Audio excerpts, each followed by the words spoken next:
Sabrina Ionescu is looking for a bounce-back season in 2021. Top overall pick, played in just 3 games before suffering a season-ending left ankle injury playing for the Liberty. WNBA fans are hoping she'll be able to return for opening night May 14th when New York takes on Indiana. It was only 2.5 games into the season, but Ionescu was showing signs of tremendous production, averaging more than 18 points while grabbing and dishing out 4 per game. She came into the league as the Naismith Women's Player of the Year and a triple-double machine at the University of Oregon.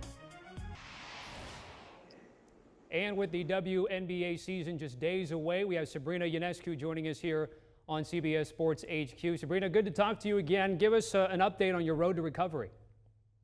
Yeah, back healthy, playing. Couldn't be more excited to just be back on the court and doing what I love. It was definitely a long journey, but super thankful for everyone that helped me get to this point, and now I'm just ready to start the season. Have you ever experienced sort of that long of a layoff due to injury or anything else in terms of basketball at any level that you've ever had before? No, 10 months has been the longest. Definitely don't want to ever do it again. So going to do everything that I can to just stay healthy and stay playing. Did COVID make it tougher? Yeah, it wasn't easy just with, facilities being closed, not being really allowed to travel as much. But I think, it's a blessing and a curse, and I took it as it was and was just excited to be able to get healthy and have the right people around me to help me do that. How's that ankle doing? Are you still able to cut and do everything that you've been able to do? And if so, when was that in terms of the timeline of your process?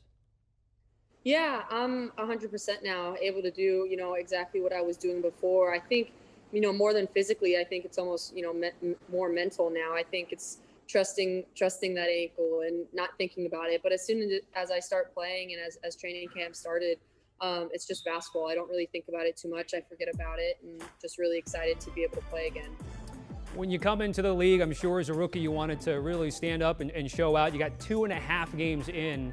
Sabrina, I'm curious to kind of get your thoughts. Being away from the game, what were you able to take away from just watching? What was maybe frustrating at times or maybe sort of enlightening at times watching that as it went on?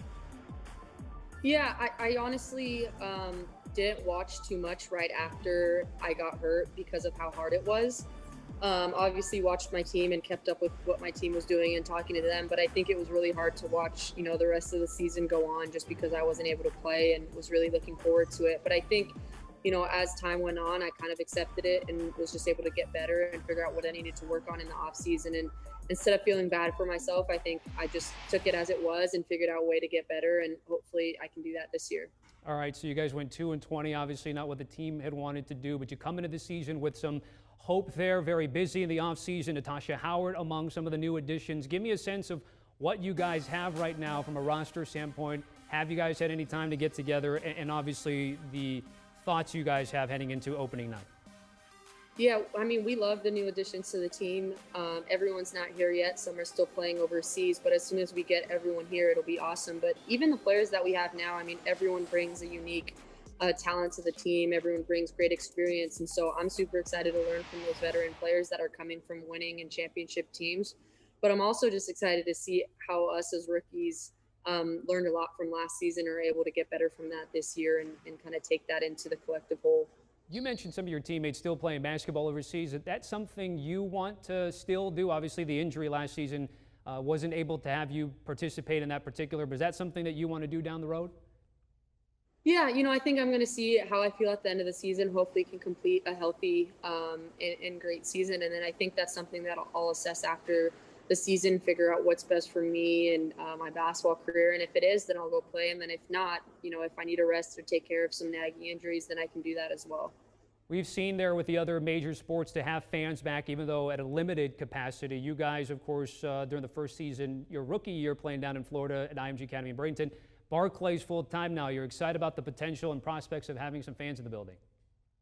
I'm so excited. I don't even know how I'm going to react to just be hearing people clapping, being able to see my family there. They hadn't watched me since Oregon. So I know that they're super excited to watch me. I know all of our teammates are excited to have their people here in attendance. And obviously the fans, just being able to start connecting with, the fans here, the people here, that's really what it's all about. And so I'm excited to be able to hear the community around us and see people supporting us as we're taking on this season.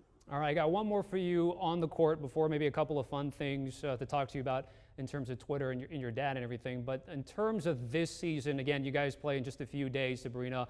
What would success mean to you at the end of the season for yourself and for your team?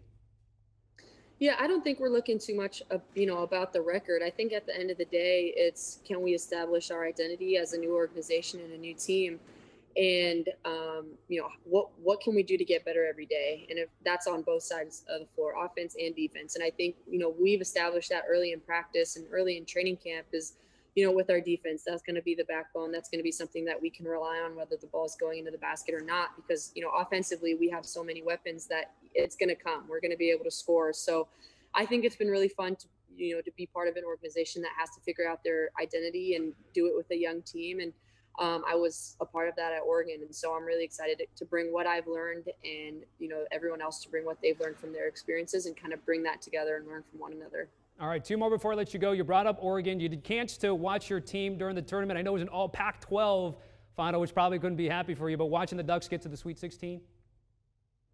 It was awesome. Obviously, it was hard watching that two Pac-12 teams made it.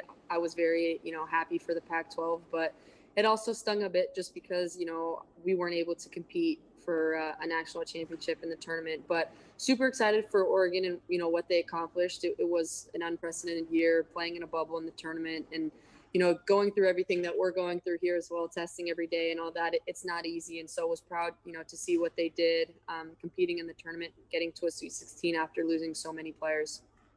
Lastly, your dad's trip went viral in terms of an Uber trip from back then. You quote tweeted it. What reaction did you get when you quote tweeted that story? It was pretty impressive to see kind of how crazy things work out sometimes in life. Yeah, it was, talking to my family about it, to my brothers, it was like, oh yeah, I mean, there's nothing special about that. He does that all the time. And, we laughed about it. I don't think I was expecting it to go viral because I'm so used to hearing that from absolutely anyone that he talks to, but he's my biggest fan. He's always been, ever since I was little, just supporting me in everything that I was doing. And, whether I was playing well or not, he was kind of always there. And so I know he's very excited to come out to Brooklyn and watch my first game. And he'll probably keep doing that for the rest of our lives. All right, Sabrina, glad to hear that you're doing well. Stay safe, be well, and we'll talk soon. Maybe sometime during the season. Appreciate you joining us here on CBS Sports HQ. Thank you so much. That was Sabrina Ionescu joining us here in terms of taking a look at the odds to win the NBA championship, the WNBA championship. You have the Seattle Storm, no surprise, as the betting favorite at plus 180, and then the Liberty down there at 75-1, same odds as the Dallas Wings. Do you want a sports network that delivers everything that matters about the game? The highlights, the picks, the instant analysis, no yelling, no fake debates, no politics. Hit the subscribe button and never miss a moment.